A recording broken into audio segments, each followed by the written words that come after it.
I might have said this numerous times in the past on this channel at least that I really do like JRPGs, and after playing quite a bit of them like Disgaea, Persona, SMT, Pokemon, and Final Fantasy, there are all a few things I find super annoying.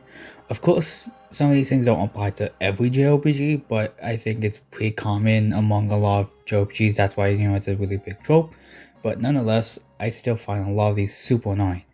And this point that I'm actually going to talk about now isn't 100% unique to JRPGs, but I think it's pretty prevalent, and I feel like a lot of them actually do this, and that's how the hard mode is treated or handled. In most cases, from the games I played, they don't really change much other than damage modifiers and how much EXP and money you gain.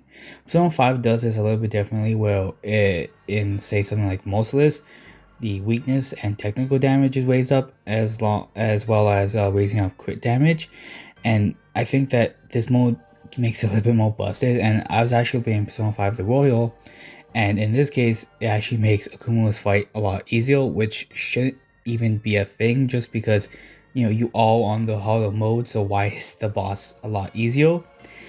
And that one just baffled my mind, and I don't understand why. And even then, in Persona 5 The Royal, they actually made Merciless a little bit easier by actually raising the XP, but I don't even know, but still, I find it super annoying that how, again, most of these games just raise up the damage modifiers and stuff like that. And then another thing that they also do is that they actually raise the opponent's HP, which isn't really much better. I know in the modern Digimon story games like Cyber Sleuth and Hacker's Memory, the bosses actually have higher HP counts, so obviously at most you just have to grind up levels just so you can do more damage, or you can actually spend time in the farm raising up the stats or just giving them equipment. I don't really find this all too good just because, again, this one really encourages grinding, and even in say Digimon, the modern ones, how you can actually use the vaccine data and virus stuff, but even then some bosses have numerous ones, like I think some of the Jimmykin fights where he has like two blue Marimon and I don't remember, Boltmon, yeah, he uses that, and I think in those two cases the blue Marimon count as data while Boltmon counts as like a virus, so you have to have numerous types of Digimon on the field at the same time, so that can get really annoying. So I really don't think some of the bosses are just well designed on hard mode. The next point I want to go over is when a party member ends up dying or just never coming back to the party for one reason or another. I'm not going to say which games do this, but there are quite a bit of games that do this, and I'm sure that you can probably relate this to any of your favorite JRPGs. And say for example doing a blind playthrough, it's very unexpected, and I feel like it's just a big waste of time and money for that you actually spend with the character. Like if you spend leveling them up, getting all the techniques, and then they end up dying, and then all that time just goes away. And including the money aspect, where you buy new equipment for them, and then again end up dying. So you just have to end up selling that money for even less than you bought it for, and it's just really annoying. And I know this is for character development, but again, I don't really think that they should have to force death upon a character just to make their development a little bit better, and I feel it just leaves a nasty taste in my mouth. And if it's an optional character dying, I don't think it's as bad since they're never going to stay, but even then, at the same time, it's still annoying when it does actually happen.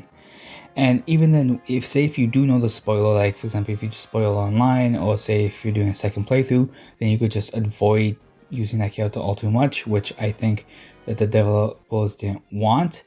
But again, it's just something that's really stupid. And even then, say if the character has movesets that you really like, again, I'm not going to say certain characters, but again, if they have some stuff you really do enjoy using, then it's going to be a big big ouch, just because you don't have access to those skills anymore. This next point kind of relates to the last point, and that is the characters leaving the party and not coming back, but only after a long time. The first game I've noticed this in was in Final Fantasy IX, and I really did not like it when that game did it.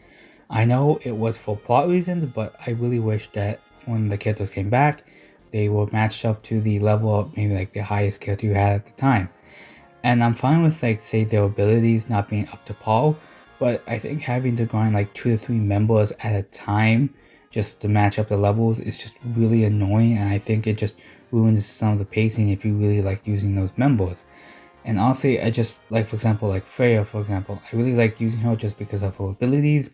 And then, they have all the same equipment that they forced last off with. Like, I think I had like certain weak weapon, and then I don't even think I finished leveling that up. So then I had to go off grind with Freya to get her level and the abilities up. So that was really annoying to me. But there are probably a few other games that also do this, but Final Fantasy IX was the first example that I thought of. Now we move on to the next point, and this one really affects all of JRPGs, and then that's backup members not gaining XP. And I can understand this from a design standpoint, but to me, this just means you have to grind a whole lot more if you want to use every member and if you want to have all of your options open. Games like Persona 3, 4, Final Fantasy 9, a lot of older Pokemon games, and even in some cases Final Fantasy 10. I think 10 actually makes this design standpoint a little bit better, just because if everyone hits the opponent at least once, they can gain the XP.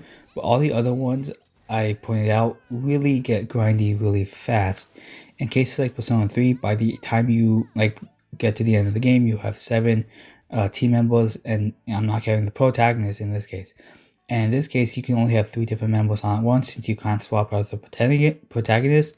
And if you want to use everyone constantly, you have to swap them out, and it can get annoying, especially if, like, say, the flow you're on just has the one weakness that one of the characters has, and frankly, it's just really annoying. Of course, you can use your favorites, but again, as I said before, if you don't want everyone to fall behind, and if you want to have all of your options open, then you just have to suck it up and grind.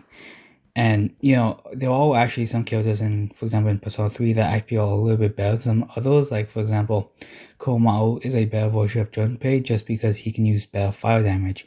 Even Aegis actually outshines Junpei in having better physical attacks, and she can buff you at that same time. Again, you can use whoever the hell you want, but frankly, I feel like the game should allow you to experiment with different poly setups and not having to force you to grind everyone to a higher level just so they can actually be used properly in that zone fight. This next thing I've only really noticed affects Persona 3, 4, and 5, but I find it super annoying when the protagonist dies, the whole game just ends and you have to reset from your last save. I really don't understand why Atlas made this change, considering Persona 1 and 2 never did this. And especially since a lot of other JRPGs don't do this at all. Like, for example, if you're playing Final Fantasy 7, if Cloud dies, you can just revive it because, that's kind of why you have revival items. And even, say, in case of, again, Persona 3, 4, and 5, if you just so happen to get unlucky and the opponents just target the protagonist, or you get hit by an instant kill attack, you'll just have to suck it up and reset. Again, I think the only reason I can kind of see this is maybe because you have bonds with other characters, and if you die, then you don't get to really see what happens after that. But I don't know, it just, even that reason, I was kind of bullshitting just to make up a reason that's kind of related to the game, but I don't know, I can't really think of a good reason why this is actually a thing. And actually, moving on from that, because, that is just, it hurts my brain just to think about it. The final thing I want to go over is bosses that have RNG factors into the moveset, and this thing actually really affected me with some games like Persona 3 and the true final boss of Final Fantasy 9, and again I'll explain why I find it super annoying. This next thing is actually kind of a thing that I've seen in almost every JRPG I've played, and it's the fact that we can't really swap out the protagonist in the middle of battle. I can get why this is done just because, you all playing as that character, or for example, in something like Final Fantasy 7, where you all playing as Cloud, so it makes sense that he is always in the battle. But then again, you are in battle, I don't see why you can't swap out a lot of your other teammates, and I feel it makes it really restrictive just because, you're only limited to a certain amount, because, for example, again, in Final Fantasy 7, you have the three-man teams, and you're only limited to Cloud and 2 other team members. So I feel like it would be a lot more unique if you're able to swap out all 3 of them. And even in something like Final Fantasy 9, how in the final area you're only allowed to swap out every single person, because up until that point you always have to have Zidane as the leader, which still makes sense. I just wish from a more gameplay standpoint that you can actually use anyone that you want, just because it allows for more creativity. Like for example in Final Fantasy 9 again, I actually like using characters like Amarant, Freya, Vivi, and Eiko in Poly just because how Freya has regen on like drag and like raise wind or something. Amarant actually can assist the healer and the black mage, and that way recover MP, and then he can also double as attacker. Same thing with Freya, and then the other two is just because I kind of like their abilities. So that's what I'm talking about. Like it allows more free thinking gameplay and like in fights. So I do kind of wish a lot of other JRPGs did this too. And there was another fight that I actually had some trouble with, and that was the Strength and Fortune fight in Persona 3. And honestly, the pattern that all these bosses share is that they have some really stupid RNG attacks to them. In the case of Nyx and Necron from Persona 3 and Final Fantasy 9, they deal a bunch of damage and then can also inflict a random style sandwich for those who survive. In the case of Nyx, that really happens until like the last phase, but I think he does have some other random stats final attacks and early on, but like they do a lot less damage, so it's still better there, but still as annoying. And even Necron, he actually doesn't have a phase like this. He can just use, I think it's Grand Cross whenever the hell he wants, and it's even more annoying. And I know in Final Fantasy 9 you can kind of deal with it just because you can equip the abilities to like help you resist those ones, but even then I feel it's still annoying because you have to go out of your way just to make sure he doesn't get those effects off. But I feel Persona 3 is a little bit more stupid just because of how it deals with it, just because with instant kill attacks you cannot avoid them other than you having special items like the homunculus. And say if the instant kill attacks hits the protagonist, then you either have to pray it misses, does not attack the protagonist, or say if it does hit the protagonist, you just have a persona that's immune or resistant to them. And honestly, I feel like the bosses should not have to walk around these instant kill attacks. You should just be able to go into them and expect a difficult boss because the boss is difficult, not because they have instant kill attacks. And I know that the Fortune and Strength Arcana fights that I mentioned before, that one's also kind of more manageable just because you can actually stop it whenever you want. You can time it better. But again, with Necron and Nyx, it's just super annoying, and these are just bad final bosses in my opinion, just because of they'll really have some of their reliance on RNG. But that's some things I actually found super annoying in JRPGs. Leave the comments down below on what you guys found to be super annoying.